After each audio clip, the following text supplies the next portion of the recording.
Dito sa lesson number 11 naman ay pag-aaralan na natin yung tinatawag natin na interjection. Interjection. Pag sinabi natin interjection, para tong nasa word na injection. Para siyang injection. Bakit? Kasi, pag na-injectionan ka, madalas meron tayong reaction. Ayan, may reaction tayo. Napapasabi tayo na, ow!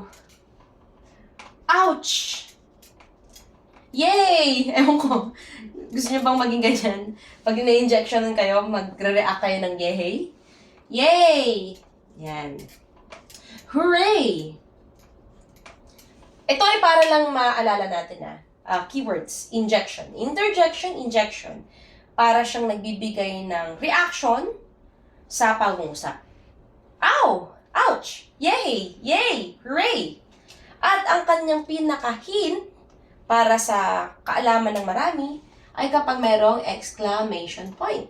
Ito. Yan ay tinatawag natin na interjection. Kaya sa pangusap natin, halimbawa, wow!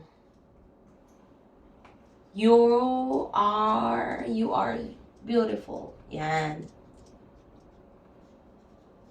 Wow, you are beautiful. Sinabi niya ganyan. Ano yung interjection natin dyan? Ang interjection natin dyan ay yung wow. Bakit? Nandiyan na mismo, may exclamation point siya, at ito ay reaction. Para siyang injection na nagbibigay ng reaction. Okay? Nawa ay naging malinaw sa ating lahat ang 8 parte na ito.